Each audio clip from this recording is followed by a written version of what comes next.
Shalom. Terima kasih buat Tuhan Yesus tentunya yang mengundang saya, tuan rumah juga di tempat ini, seluruh jemaat Tuhan yang dikasih Tuhan.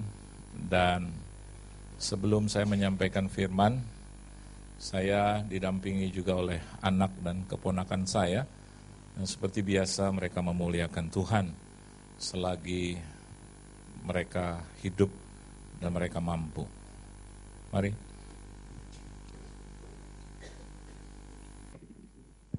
Shalom, harus lebih semangat lagi. Shalom, puji Tuhan kami boleh ada di sini memuji memuliakan Tuhan. Kami akan membawakan satu buah pujian, biar pujian ini boleh memberkati saudara, tetapi yang terutama biar pujian ini boleh menyenangkan hati Tuhan. Amin. Beri kemuliaan yang meriah buat Tuhan Yesus.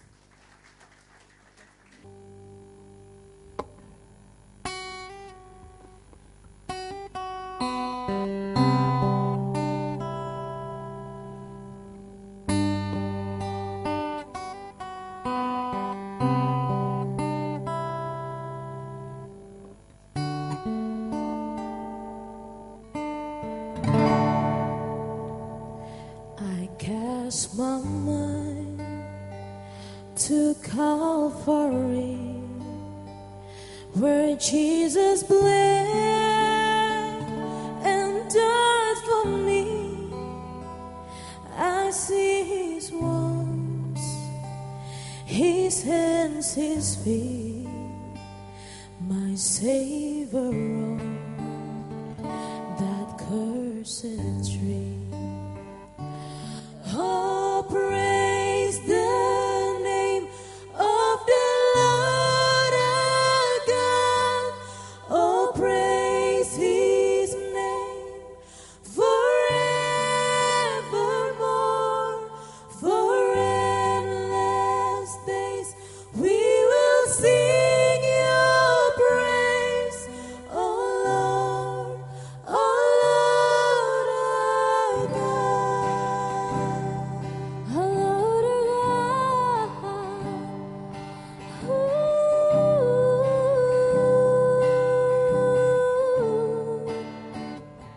Then on the third, at break of dawn, the Son of Heaven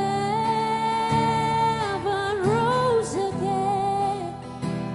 Oh, tremble then, where is Your sting?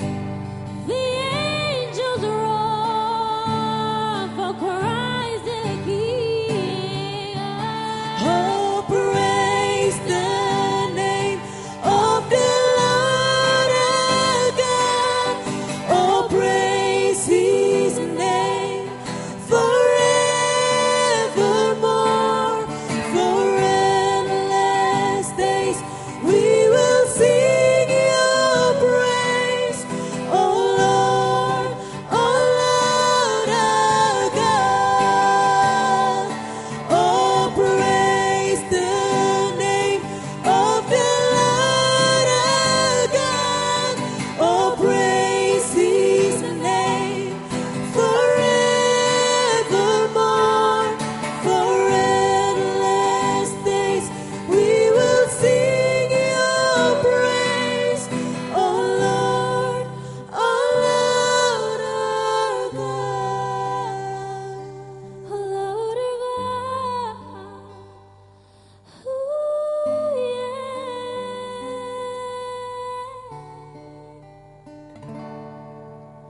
Amazing grace, how sweet the sound that saved a wretch like me.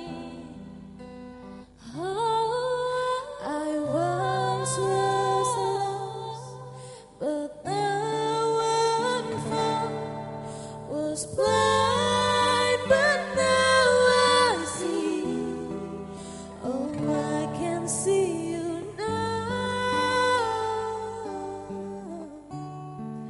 Oh, I can see the love in Your eyes, laying Yourself down,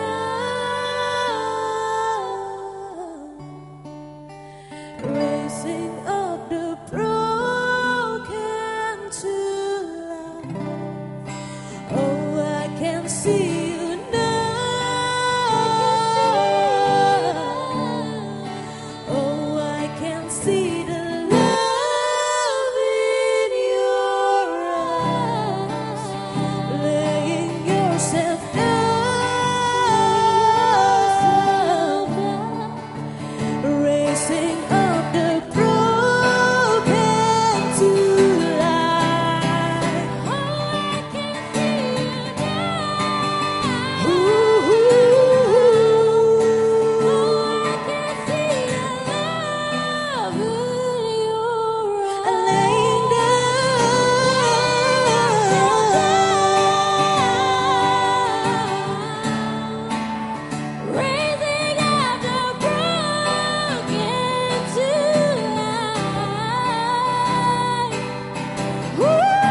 Kita buka Alkitab kita di dalam Injil Lukas pasalnya yang ke-7.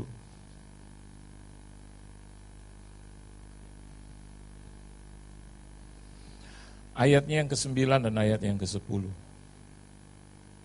Mari, kalau saudara sudah menemukannya, kita boleh baca bersama-sama.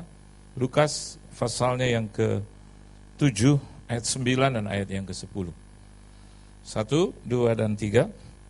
Setelah Yesus mendengar perkataan itu, ia heran akan dia, dan sambil berpaling kepada orang banyak yang mengikuti dia, ia berkata, aku berkata kepadamu, iman sebesar ini tidak pernah aku jumpai sekalipun di antara orang Israel. 10. Dan setelah orang-orang yang disuruh itu kembali ke rumah, didapatinyalah hamba itu telah sehat kembali. Amin, saudara. Saya suka dengan kalimat atau kata-kata ini, saudara. Setelah Yesus melihat dan mendengar, ia heran akan dia. Dalam kehidupan, kita bisa banyak berjumpa dengan orang-orang hebat, saudara. Dengan orang-orang yang berhasil. Orang-orang yang luar biasa di dalam bidangnya masing-masing. Dan ketika orang-orang itu tampil ataupun ada di dalam kehidupan saudara, Anda melihat mereka sebagai sesuatu yang luar biasa. Dan itu adalah hal yang biasa di dalam kehidupan. Atau sebaliknya, orang-orang yang saya katakan tadi luar biasa, terus memuji Anda sebagai pribadi juga yang dianggap luar biasa oleh mereka. Ini juga mungkin hal yang biasa.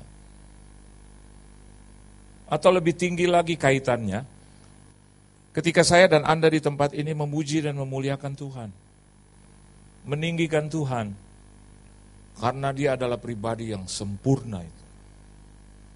Dan saya mau katakan buat saudara, bukan hanya kita di ruangan ini yang saja menyembah dan memuji Tuhan, tetapi di gereja-gereja yang lain, bukan hanya di Jakarta, di Indonesia, bahkan belahan dunia manapun, mereka juga memuliakan Tuhan. Artinya, itu juga mungkin adalah sesuatu yang biasa. Tapi dengarkan baik, kalau Tuhan yang maha sempurna itu, yang super dahsyat itu, memuji saya dan Anda di tempat ini, bagi saya, itu hal yang luar biasa. Amin, saudara. Kalau kedua anak saya, mereka atau satu lagi keponakan saya memuji dan memuliakan Tuhan, di gereja-gereja manapun, dan saya katakan kepada mereka itu adalah hal yang biasa. Karena Tuhan yang super ajaib itu telah memelihara dan merawat mereka sedemikian rupa. Tapi kalau ketika pujian itu naik sampai ke surga, dan Tuhan katakan bahwa pujian itu luar biasa, saya mau katakan buat saudara, itu hal yang mestinya juga ada dalam kehidupan kita. Kalau saya menerima pujian dari khotbah saya, bagi saya mungkin itu biasa. Tetapi ketika saya menyampaikan firman Tuhan, dan Tuhan katakan kepada saya, bahwa itu adalah khotbah yang luar biasa, bagi saya, itu adalah kehormatan yang tiada tara. Hari ini kita bisa melihat, satu pujian yang dialamatkan buat perwira di Kapernaum itu.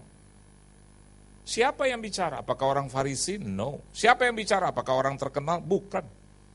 Tetapi Yesus Kristus yang memuji iman kepala perwira ini. Perwira di Kapernaum. Dan bahkan Alkitab katakan, he amazed. Dia terpesona dengan iman yang dimiliki oleh perwira di Kapernaum. Bagi saya ini bukan hal yang biasa. Ini sangat luar biasa.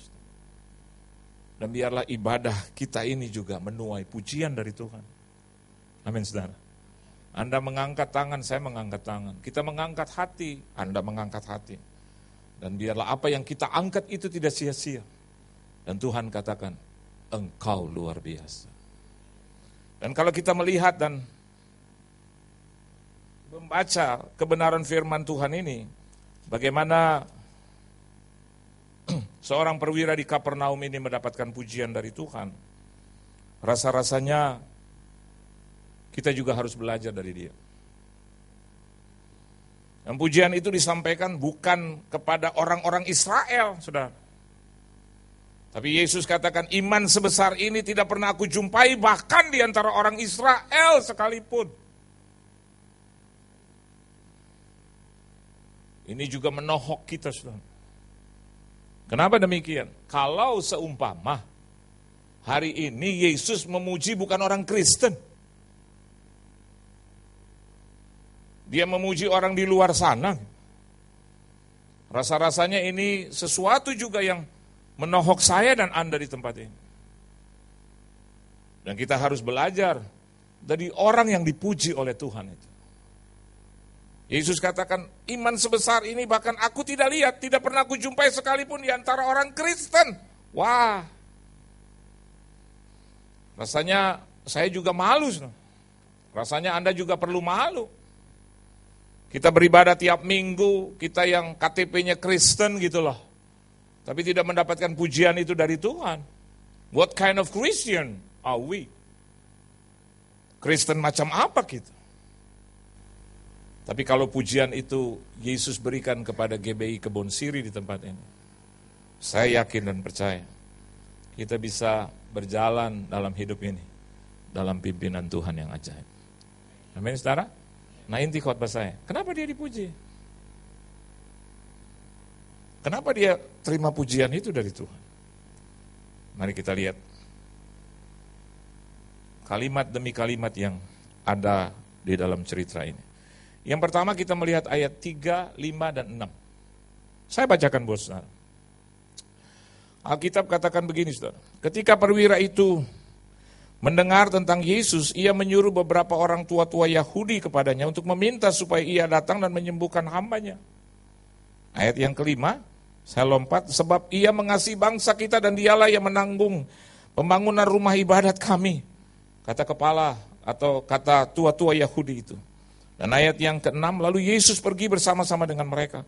Ketika ia tidak jauh lagi dari rumah perwira itu menyuruh sahabat-sahabatnya untuk mengatakan kepadanya, Tuhan janganlah bersusah-susah sebab aku tidak layak menerima Tuhan di dalam rumahku. Dari 3 ayat ini saya bisa melihat kenapa pujian itu dialamatkan kepada kepala atau kepada perwira di Kapernaum ini. Yang pertama, dia pandai membangun network, saudara. Amin. Apa? Network, satu jaringan. Dengan tidak mengabaikan toleransi. Saya dan Anda di tempat ini juga harus seperti Kristen yang demikian. Membangun satu network seluas-luas.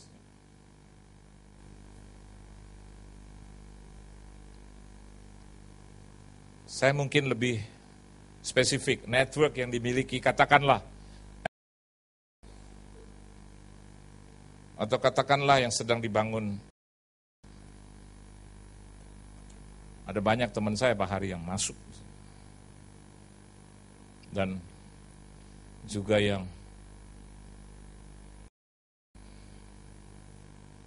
Anda lihat bagaimana perwira ini membangun itu. Dan kalau kita lihat, dia bukan seorang Yahudi. Tapi dia baik, bukan hanya dengan orang Yahudi, tapi dengan tua-tua Yahudi. Amin, saudara. Ini jaringan network yang masuk di dalam kehidupan tua-tua Yahudi. Yang dibangun oleh perwira ini. Dan kita bisa lihat, eventually, tua-tua Yahudi itu bisa menghadap Yesus. Represented, mewakili perwira di Kapernaum ini. mau gitu rela pasang badan. Terus bilang kepada Yesus, He deserve it, Lord. Dia layak terima kebaikan dari Engkau. Karena dia baik buat kami, Tuhan. Amin, saudara. Dia baik buat kami, dia kirim beras buat kami. Dia datang ke pelosok demi pelosok. Dia datang dari tempat satu ke tempat yang lain. Dengan tidak mengabaikan itu arti toleransi. Bukan hanya datang kepada orang-orang Romawi, bukan hanya datang kepada Kristen saja, tapi kami. Dan ini menjadi catatan dalam hidup saya dan Anda di tempat ini. Baiklah kita, saya dan Anda di tempat ini bukan senang saja menjadi orang Kristen, tapi juga punya network yang luas. Kemanapun Anda pergi, Anda bangun itu. Kemanapun Anda pergi, Anda bangun itu. Satu pertemanan, satu persahabatan yang menembus batas-batas, saudara. Tanpa pamrih. Dan nanti kita akan lihat, ketika Tuhan memuji pekerjaanmu, networkmu, maka jalan hidupmu juga akan dijagai dan dipimpin Tuhan sedemikian rupa. Amin, saudara. Kita menjadi garam, kita menjadi terang di dalam bidang kita masing-masing. Nah, seringkali kita terlalu eksklusif. Seringkali kita pikir yang di luar kita itu salah. Kita pikir bahwa kalau bukan keluarga kita, buat apa kita bergaul? Kita harus bangun itu. Kalau Anda orang Chinese atau Tiongkok, kita juga harus berani buka network itu. Dengan orang-orang yang non-Chinese, yang non-Tiongkok. Kalau Anda adalah seorang pribumi, maka Anda juga harus berani membuka pintu-pintu itu. Ketika network itu terjalin dengan baik, dengan luas, maka network sendiri itu menjadi jaminan, saudara. Kemanapun Anda pergi, Anda memiliki sahabat-sahabat. Kemanapun Anda berada ditempatkan, Anda memiliki teman-teman yang bukan hanya menolong engkau, tetapi juga bisa menjadi orang-orang yang berada di garda terdepan. Amin, saudara. Hari-hari ini seringkali karena mampetnya itu network. Seringkali karena putusnya itu. Kristen berdiri sendiri.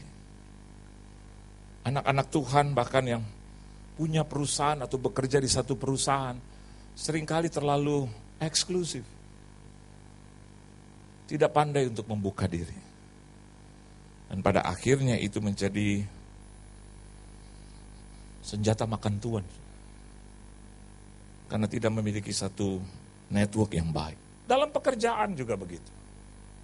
Saya merasakan bagaimana menjadi seorang pegawai biasa sampai managing director. Saya rasakan itu. Sampai hari ini saya punya bahkan teman-teman juga yang tidak di dalam Tuhan. Dan saya juga enggak serta-merta langsung untuk menghakimi mereka, tidak. Saya punya teman penjudi-penjudi besar gitu, kalau tidak boleh saya sebut nasional gitu dulu. Mereka adalah orang-orang yang tidak kenal Tuhan actually. Mereka adalah orang-orang yang tidak tahu siapa itu Yesus. Dan saya juga tidak bisa larang, karena mereka juga punya their own life. Tapi memang Tuhan mempertemukan kita. Dan awal pertemuan itu saya juga tidak menjadi seorang yang menghakimi mereka. Kalau mereka tanya, saya jawab. Saya makan sama mereka. Saya duduk sama mereka. Ya, dengan bahasa mereka yang kasar, ya, yang kadang sembarang gitu ya. Ya, tapi kita tidak harus juga menjadi kasar. Ya, kita jawab juga dengan yang manis. Sehingga akhirnya satu saat dia bilang, wah, saya ini harus belajar banyak nih sama Pak Pendeta nih. Gitu. Saya bilang, belajar apa kok? Iyalah, kita kadang-kadang ngomong kok ya, sembarangan ya. Gitu. Oh ya, mungkin memang kok terlahir dengan begitu.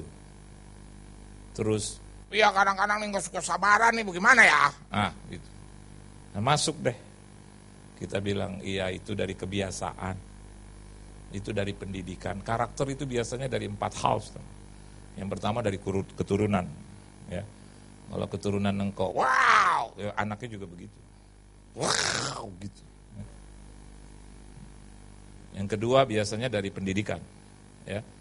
Kalau kita didik anak-anak kita dengan baik, saya yakin dan percaya mereka jadi baik. Amin. Yang ketiga dari pergaulan. Kalau pergaulan itu enggak baik, maka itu merusak kebiasaan yang baik. Ya. Dan yang keempat biasa dari apa yang mereka lihat, apa yang mereka makan. Ya. Kalau makanannya tiap hari, ya, yang lemak-lemak begitu. Suku saya itu adalah suku yang makan yang begitu semua. Semua makan, mau kaki 2, kaki 3, kaki 4, makan. Dan saya beruntung lahir dari keluarga yang tidak makan itu. Ya. Jadi akhirnya darah panas. Saya punya suku dari mama saya itu, Chinese Ambon. Nah itu sukunya tuh, waduh. Ya. Kalau ngomong, wow, gitu. Dan ternyata waktu saya pergi ke daerahnya, ya, ternyata mereka juga makan yang begitu. Dari yang tidak berbunyi sampai yang berbunyi gitu. Dan saya pergi juga jauh ke satu daerah KKR, saya dapat jamuan makan juga dari binatang-binatang itu gitu. Saya langsung, aduh Tuhan Yesus, Pak, Brur, Bung, boleh tidak saya nggak makan ini? Dia bilang, ada apa Pak Pendeta tidak makan ini? Ini makanan sehat buat semua ini. Saya bilang, iya tapi saya dari kecil tidak makan ini. Akhirnya mereka yang makan. Cuman 5 orang, satu binatang besar, 5 orang dengan garpu, nggak sampai setengah jam bersih terus. Hanya tinggal tulang yang terangkat ke sorga gitu. Terus mereka tanya kenapa nggak makan, ya dari kecil saya nggak makan. Ya. Jadi nggak heran juga kalau agak naik-naik gitu. Tapi saya mau bagikan buat Anda. Saya juga punya teman yang seperti itu. Saya punya om-om juga yang seperti itu. Tapi itu network. Bahkan saya punya juga teman-teman orang-orang yang ada di level bawah gitu. Yang nggak punya apa-apa. Saya punya teman bahkan sama sekali, tapi kehidupannya di bawah rata-rata. Tapi itu tidak menjadi alasan bagi kita untuk tidak memiliki hubungan dengan mereka. Sampai hari ini hubungan tetap baik. Jadi if something happen, saya juga bisa melihat mereka juga itu bersama-sama dengan saya. Oleh sebab itu saya suka bilang dengan keluarga saya, kamu juga harus bangun network. Not because gitu. Bukan hanya karena orang lihat engkau Kristen saja. Jadi ketika anak saya ditawarkan juga album sekuler, dan dia tanya sama saya bilang, terima. Tapi dengan catatan, harus dimulai juga dari album rohani. Dan ternyata rohaninya selesai, dan Tuhan berikan album sekuler, single sekuler. Dan yang main pun juga bukan Kristen ya. Kenapa gitu? Kan lagu sekuler nggak ada haleluyanya, saudara. Ya, lucu aja begitu ngomong cinta terus haleluya gitu ya. Nggak laku itu lagu gitu ya. Kalau mau nyanyi haleluya habis-habisan ya di rohani. Ya. Saya bilang kamu juga tidak boleh alergi dengan orang-orang yang seperti itu. Kenapa? Kita sedang bangun satu network. Sehingga pada satu saat itu akan membuahkan hasil. Kenapa orang ini dipuji oleh Tuhan Yesus? Karena networknya begini. Amin saudara. Hari ini belajar. Kita tidak boleh alergi dengan orang yang tidak seagama dengan kita. Tidak seiman dengan kita. Tidak sekulit dengan kita. Kenapa? Tidak ada apa-apa. Yang kedua. Coba kita lihat ayat yang ke-8 saudara. Mari baca bersama-sama. Lukas pasalnya yang ke-7 ayat yang ke-8. 1, 2, dan 3. Sebab aku sendiri seorang bawahan dan di bawahku ada pula prajurit. Jika aku berkata kepada salah seorang prajurit itu pergi, maka ia pergi. Dan kepada seorang lagi datang, maka ia datang. Ataupun kepada hambaku kerjakanlah ini, maka ia mengerjakannya. Apa pengertiannya, saudara? Yang kedua adalah teamwork. Karena iman itu bekerja sama juga dengan tindakan, dengan perbuatan. Dan bagi saya dan Anda di tempat ini harus juga bekerja sama. Amin. Harus ada satu kerjasama yang baik. Dan dimulai dari keluarga, saudara. Dimulai dari teman-teman, orang-orang yang dekat dengan kita, yang paling dekat dengan kita. Network itu penting, teamwork juga penting, saudara. Bagaimana atasan dengan bawahan itu bekerja sama di dalam satu pengertian dengan tidak mengabaikan kesetiaan dan ketaatan. Amin, saudara. Orang yang bekerja sama juga harus tahu aturannya, ada kesetiaan di situ, ada ketaatan di situ. Kerjasama. Saya melayani Tuhan sampai hari ini. Yang pegang jadwal saya adalah istri saya. Kerjasama. Saya yang buka firman, saya yang belajar firman. Bukan saya yang atur itu jadwal, istri saya. Pernah saya lakukan itu, saudara. Ketika saya pergi atau dia pergi ke Amerika, 1 bulan. Saya ada di Jakarta, saudara, melayani. Dia diajak oleh teman, pergilah dia 1 bulan. Dia bilang sama saya, Pak boleh nggak pergi? Boleh. Terus 1 bulan, Pak. Oke. Kamu nggak kangen? Kangen. Kamu mah kangen. Tapi aku diajak nih sama teman-teman baik saya. Ya udah pergilah. Itu juga network. For free, semuanya free. Ya udah pergi. Kalau sama saya itu pasti bayar gitu. Kalau sama mereka ya free. Nah akhirnya jadwalnya saya pegang. Waduh, amburadul. Habis itu. Saya akhirnya dimaki gitu. Pakai tanda kutip ya, orang. Saya tipikal yang suka paisengki. Jadi kalau ketemu orang selalu oke, gitu, amin, senyum dulu, ketawa dulu, terima dulu gitu. Memang ada akibat buruknya gitu. Saya jumpa dengan seseorang, Pak nanti tanggal 17 ya Pak ya. 17 kapan itu? Itu Pak nanti 2 bulan lagi ya, 17 September katakan. Hari apa? Udahlah Pak, tolong please gitu. Bapak udah 2 tahun gak di kami, Pak 17 ya Pak, oke ya, oke jam 7 Pak. Ya karena begitu terus jadi oke. Saya gak catat. Saya bilang oke. Saya pikir nanti kalau istri saya pulang, dia akan telepon istri saya. Atau saya nanti beritahu. Kira-kira 4 hari, 5 hari kemudian jumpa lagi dengan teman yang lain.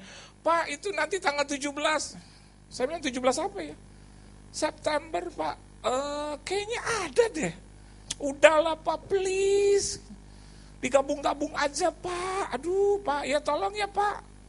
Saya juga cuma sebentar ibadah, 1 jam selesai. Oke aja. Kira-kira hampir 1 bulan jumpa lagi dengan teman saya yang lain. Saya lupa itu 17. Dia bilang, Pak bisa gak melayani kami? Kapan? Tanggal 17, lupa tanggal 17. Oh iya, di mana itu kantor saya Pak? Bikin acara, perayaan, bla bla bla bla. Jam berapa itu? Nah, nanti kami kasih tahu lah Pak, biasalah Pak. Kita belum bikin tim, tapi nanti gampang lah. Saya iya aja. Saudara.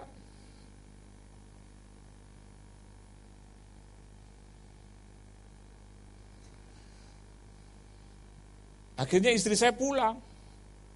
Begitu pulang, saya lupa kasih tahu dia bahwa saya terima 3 pelayanan itu. Datang hari hanya. Tanggal 16 istri saya ditelepon. Bu, jangan lupa ya. Pak Yohan nanti besok di acara saya. Istri saya bilang, kapan itu? Tanggal 17. Bu. Kapan? Nggak ada di catatan saya. Udah langsung Pak Yohan. Kapan? Itu bulan kemarin. Oh saya ada di Amerika. Iya tapi udah oke. Oh ya oke, saya isi ya. Tulis. Untung dikasih tahu nih. 1 jam kemudian dia dapat telepon yang lain. Bu, oke ya Bu ya. Besok Bu, tanggal 17 jam 7. Siapa ini? Ini Bu. Oh enggak ada di catatan. Orang ini di tempat lain. Aduh Bu, ini langsung sama Pak Yohan. Ah udah deh, istri saya udah tahu. Hancur ini. Jam berapa? Jam 7. Waduh. Oh gitu-gitu ya. Tapi Pak Yohan gak lapor saya. Aduh Bu, ini udah disiarkan, udah pakai spanduk Bu. Udah di warta. Waduh. Oke, tutup itu telepon. Kira-kira 3 jam kemudian dia dapat lagi telepon yang lain. Bu, shalom Bu, mengingatkan. Besok tanggal 17 jam 7. Wah, istri saya bilang, waduh. Makanya dia hampiri saya. Kamu terima 3 pelayanan? Tahu agak rada-rada lupa gue. Kenapa? Saya baru ingat, waduh Tuhan Yesus. Terus dia bilang, Pak tahu besok 3 acara jam 7 semua. Saya kalau udah begitu kayak Pilatus. Cuci tangan. Saya suka bilang sama istri saya, itu bagianmu. Saya tahu kalau yang begitu bagian dia. Bagian yang begitu bukan bagian saya. Saya nggak bisa ngotot. Saya nggak bisa balas gitu. Susah. Kalau istri saya bisa berdiri di negara kesatuan Republik Indonesia. Gitu. Akhirnya dia yang tackle itu semua. Kalau saya susah. Istri saya bilang, Bu, begini, jam 7. Ibu mulai jam berapa? Jam 7. 1, 2 pujian, langsung Pak Yohan khotbah. Jadi bagaimana? Mau selamat nggak ini 3-3-nya? Jadi Bu, penyembahan 1 kali aja, terus lagu praise 1 kali, Pak Yohan naik. Kenapa? Karena 3 pelayanan tabrakan. Nah ibu ini harus terima. Kalau enggak, Pak Yohan nggak datang ke situ. Oh oke lah, oke. Jadi saya datang jam 6:30 aja saya udah datang. Mereka bilang, aduh Pak mulai jam 7, enggak apa-apa, puji Tuhan. Saya punya dosa. Jam 7, begitu mereka angkat penyembahan, terus cepet praise. Oh, betapa baiknya Engkau Tuhan. Gitu. Kasih-Mu tak ada berkesudahan. Gitu. Udah langsung penyembahan. Ku telah mati, udah refnya aja. Langsung saya khotbah. Istri saya suka bilang, ingat-ingat itu jam, taruh di depan. Jangan kelamaan lo, bablas lo gitu. Nggak sampai 30 menit saya langsung, kita tunduk kepala, kita berdoa. Saya lari dan diatur oleh istri saya. Yang kedua, Bu, Pak, mulai jam berapa? Jam 7. Tolong pujian dipanjang-panjangin. Wah, muter itu pujian. Ku telah mati berkali-kali dia, mati terus. Saya belum datang, ku telah mati dan tinggalkan, sampai lihat pintu. Udah datang belum? Ku telah mati. Saya datang itu jam 8 kurang seperempat. Selamatlah dia. Terus istri saya tanya kepada yang ketiga, bagaimana yang ketiga? Yang ketiga bilang, emang sih acara kebaktian terus makan. Istri saya bilang, ini harus special case. Makan dulu, baru ibadah. Karena ini full gospel, saudara, jadi makan dulu. Dan puji Tuhan, saya sampai di sana 8:30. 8:30 lewat sedikit. Mereka baru selesai makan. Terus mereka bilang, aduh Pak, kami mohon maaf loh, makannya agak kelamaan. Enggak apa-apa. Mau jam 10 juga enggak apa-apa. Selamatlah saya. Sejak saat itu, saya bilang sama istri saya, ini bagianmu. Karena kita harus bekerja sama. Saya nggak mau lagi disalahkan. Satu selamat, jangan nanti yang kedua tidak selamat.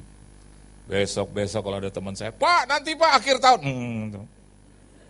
Pak masih jauh Pak. Tanya saja sama istri saya. Udahlah Pak. Enggak.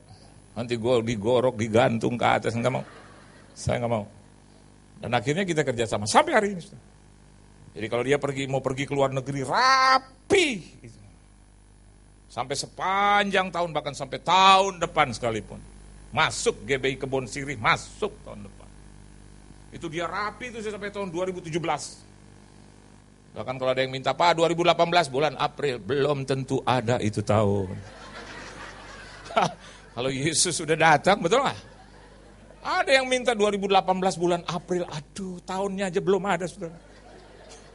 Jadi yang kedua, teamwork. Amin, saudara? Kalau Pak Bunyamin di sini sebagai gembala, dia bawa pengumuman nanti Superbook, gitu. Terus dia pimpin pujian juga, dia khotbah juga, dia jadi koordinator juga, dia salami orang juga, terus dia juga yang datang untuk bersalaman, dia jadi jemaat juga. Jadi bagaimana dengan kita semua di sini? Harus ada pembagian satu teamwork yang baik. Amin, saudara. Belum apa-apa saya udah Pak silakan ke ruangan VIP. Duduk di situ ada ibu-ibu. Pak mau bubur, apa bakmi, atau nasi uduk, semuanya taruh sini. Pak mau kue apa Pak? Mau minum apa Pak? Terus ada Pak Frans teman saya di sebelah. Shalom, kita juga sama-sama dari Manado. Oh. Ada istrinya Pak Bunyamin. Shalom Pak, Pak Bunyamin tidak bisa temani nanti ya Pak. Saya dulu ngobrol-ngobrol sama Bapak. Itu arti satu kerjasama yang baik. Saya ke WC yang pertama juga diantri. Saya mau ke WC, saya cuma bilang saya mau ke WC. Koordinator ikut saya ke sana. Sampai di WC. Sampai terus buka itu keran. Terus sampai kembali lagi ke sini. Dan itu adalah pekerjaan dia. Dan saya mau katakan buat saudara hari ini. Kalau kita bisa bekerja sama dalam segala hal, maka akan mendatangkan pujian dari Tuhan. Yang ketiga, coba kita lihat di ayatnya yang ke-2, 4, 7 dan ayat yang ke-9. Saya yang bacakan buat saudara. Alkitab bilang ini, saudara. Di situ ada seorang perwira yang mempunyai seorang hamba yang sangat dihargainya. Hamba itu sedang sakit keras dan hampir mati. 4, mereka datang kepada Yesus dan dengan sangat mereka meminta pertolongannya, katanya, ia layak engkau tolong. 7, sebab itu aku juga menganggap diriku tidak layak untuk datang kepadamu, tetapi katakanlah sepatah kata, maka hambaku itu akan sembuh. 9, setelah Yesus mendengar perkataan itu, ia heran akan dia dan sambil berpaling kepada orang banyak yang mengikuti dia berkata, aku berkata kepadamu, iman sebesar ini tidak pernah aku jumpai sekalipun di antara orang-orang Israel. Kalau Anda baca dari ayat 2, 4, 7, dan 9, itu hasil kerja keras, saudara, hard work. Jadilah Kristen yang rajin. Amin, saudara. Bukan Kristen yang haleluya, haleluya, glory. Tidak ada pekerjaan, haleluya. Tapi tidak pernah melangkah, tidak pernah bekerja, tidak pernah berjalan, tidak pernah bekerja sama dengan Tuhan. Tidak mau habis-habisan dengan Tuhan. Bagaimana kita bisa mendapatkan satu jenjang, satu titik poin yang baik? Kerja keras itu penting, saudara. Amin, saudara. Saya yakin dan percaya, ketika hambanya ini sakit keras dan hampir mati, pasti perwira ini sudah bawa ke dokter. Betul apa betul? Sudah bawa ke tabib, ke orang-orang, saudara, yang memang ahli di bidangnya, itu butuh ini. Amin. Ini juga kerja keras. Katanya nggak kerja nggak makan, Alkitab bilang, betul. Ini penting. Tuhan itu sangat penting, tapi ini juga penting. Amin. Kalau hamba Tuhan nggak diberkati, bagaimana sih? Tapi di atas panggung dia bilang gitu, Allah itu baik, Allah itu luar biasa. Dia adalah sumber segala berkat, tapi hamba Tuhannya nggak diberkati. Berkat itu hadir karena anugerah Tuhan, tapi juga bekerja sama dengan kerja kita, saudara. Halo. Saya suka bilang kepada dua anak saya, bangun pagi. Kuliah kamu. Pulang belajar. Anak saya yang bungsu itu, kalau belajar itu sudah sampai pagi. Apalagi kalau mau ujian itu. Campuran antara pujian, penyembahan, dan belajar. Haleluya, Yesus. Sampai jam 3 pagi, setengah 4 pagi. Saya kadang kalau dengar dia punya jeritan, Yesus, Yesus. Kita bangun jam 3 setengah 4. Kita pikir ada anjing saya yang kejepit. Saya punya 3 anjing. Saya bunyi.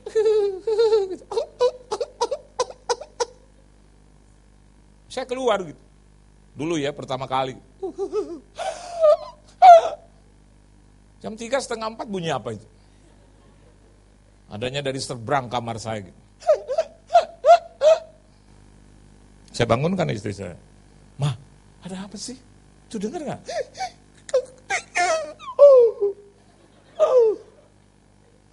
Kita buka pintu. Ternyata dari kamar dia. Waktu saya buka pintu, wah itu air mata lagi berurai. Sambil belajar. Saya tanya sama dia, Dek, kenapa kamu? Terus dia bilang, Bapak, aku besok ujian. Ada satu yang aku gak bisa, ampun, baru satu aja. Satu aja. Bagaimana semua kalau dia gak bisa? Jadi kalau dia lulus dengan nilai terbaik, saya yakin dan percaya itu juga anugerah Tuhan dan kerja keras dia. Sehingga akhirnya dia bilang, Papa aku udah di semester 6. Kata Papa aku suruh masuk di Business International. Iya terus sekarang semester 7 sampai 9 aku harus ke Jerman. Saya liatin dia gitu. Jerman tinggal Jerman. Tapi peluru kan penting. Tapi dengan kerja kerasnya dia menghadap saya. Dia kasih nilai-nilai yang terbaik. Dan dia bilang sama saya, apa katamu? Dan saya lihat nilainya, bagus, keren. Jadi boleh ke Jerman. Saya bilang ini dapat scholarship. Enggak. Saya tanya sama istri saya, coba cek berapa ke Jerman. Saya pikir dengan roh kita bisa ke Jerman, saudara. Ternyata nggak bisa. Istri saya kasih jumlah itu yang membuat kita bisa pingsan berkali-kali. Tapi anak saya bilang, gimana Pak? I've done my best. And how about you? Okay. Go to Germany. Go to Germany. Apa ada biayanya? Ada. Amin. Gitu. Itu dia keluar sambil nari-nari, istri saya tanya, memang udah ada dananya? Belum. Tapi dengan kerja kerasku, dengan imanku, aku tiap-tiap hari mau menghadap kepadanya. Dan tiap-tiap hari aku harus melayani dia. The rest, biar Tuhan yang kerjakan. Kalau Anda sudah mengerjakan yang terbaik, do your best. Tiap hari, tiap jam, tiap minggu, tiap bulan, tiap tahun. Nanti biar Tuhan yang nilai. Dan the rest, sisanya yang sulit nanti Tuhan berikan buat Anda. Kalau Anda lihat kepala atau perwira di Kapernaum ini melakukan hal yang sama. Ada kerja keras di situ. Ya. Ada kemauan di situ. Saudara. Dan dia dengan ulet mengikuti itu. Dan untuk membangun rumah ibadat itu juga butuh kerja keras. Betul. Untuk membangun satu gereja, satu sinagog. Pada saat itu butuh juga kerja keras. Dan orang ini juga memberikan yang terbaik. Untuk memasukkan tangan ke dalam saku itu perlu kerja keras. Halo. Ya. Karena semakin kita kaya, semakin tebal ini, saudara. Dan semakin sulit untuk tertarik dan ditarik, saudara. Perlu juga tenaga saudara dan kemauan untuk itu. Saya katakan kepada saudara, teman saya itu yang Sekarang dengan saya ada satu persekutuan di mana ribuan orang boleh berkumpul. Dan juga dibutuhkan kerja keras dari dia. Tiap bulan dia harus keluarkan puluhan juta untuk membiayai persekutuan itu. Di hotel, ada makanan di situ. Ada ribuan orang harus datang dan dia harus biayai itu. Dan saya mau katakan buat saudara itu kerja keras. Karena besok, lusa, tiap-tiap hari dia berhadapan dengan bisnisnya, saudara. Dan saya juga saksikan dengan mata kepala sendiri, nggak gampang. Hari-hari ini nggak gampang, saudara. Dan saya diundang di kantornya dan saya harus berdoa juga buat itu. Dan saya lihat dia jatuh bangun. Dia menghadapi itu klien, dia menghadapi langganan, dia menghadapi orang-orang yang datang ke kantornya kerja keras. Dari pagi, siang, sore, sampai menjelang malam, saudara. Dan kembali lagi dengan letih ke rumah. Dan dia sudah mengidap kanker 3B. Dan disembuhkan Tuhan secara total, free of cancer. Dan itu kerja keras, saudara. Dan saya bilang sama dia, jerih payahmu dalam Tuhan tidak pernah sia-sia. Dan dia yang menyelamatkan itu pekerjaan Tuhan, dia yang membangun itu, saudara. Dan kemarin menjelang holiday, dia bilang sama saya, dia mau libur 2 bulan untuk tidak bikin persekutuan. Saya bilang, kenapa harus 2 bulan? Dia bilang, saya harus ke luar negeri. Kenapa harus 2 bulan ke luar negeri? Luar negeri boleh, bikin aja 3 minggu. Bikin aja 2 minggu, bikin aja 1 bulan. Kenapa harus 2 bulan? Dia bilang, iya saya mau dengan keluarga. Kenapa? Why should you go for 2 months? Kenapa engkau harus liburkan itu 2 bulan? Dia bilang, enggak bro, panggil saya bro. Enggak bro, karena begini, begitu. Enggak boleh. Karena kau sudah dapatkan free of cancer dari Tuhan. Kenapa harus diliburkan? Kalau mau libur nanti juga hidupmu diliburkan oleh Tuhan. Oh iya. Gua hanya cuma ngomong, Bo. Tapi ada rencana di baliknya gitu. Akhirnya dia tidak liburkan. Dia hanya liburkan 1 bulan. Dan nanti bulan depan kita beribadah lagi. Biaya yang sangat mahal, saudara. Tapi saya yakin dan percaya kesembuhan yang dia terima juga mahal harganya. Bayangkan kanker 3B, kanker hati. Ya.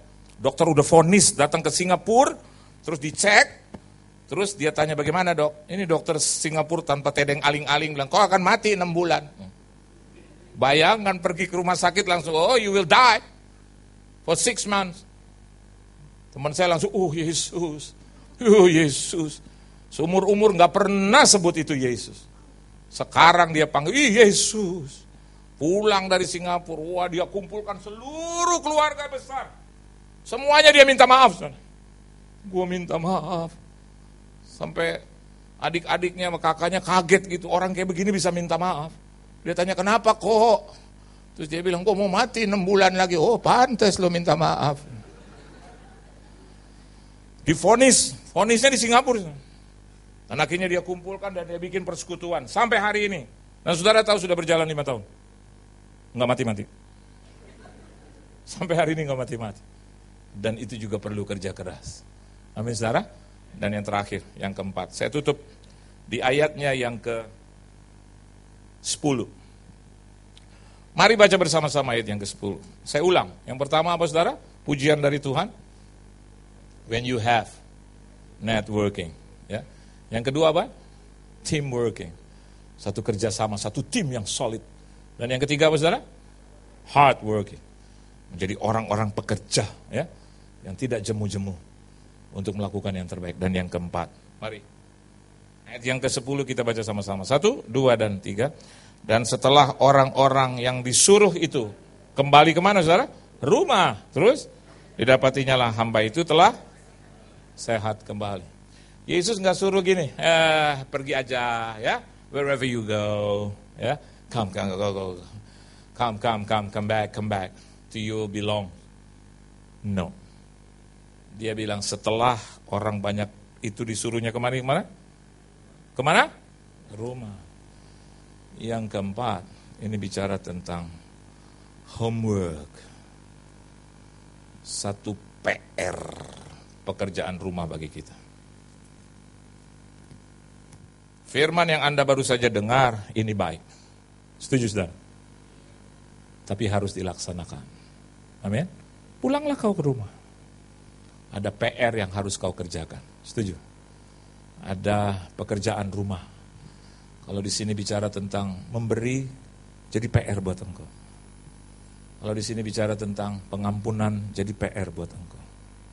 Kalau di sini bicara tentang bagaimana kita harus juga menguduskan hari sabatnya Tuhan, jadi PR buat kita. Bukan hanya kita dengar, tapi kita juga harus melakukannya. Jadilah pelaku-pelaku firman.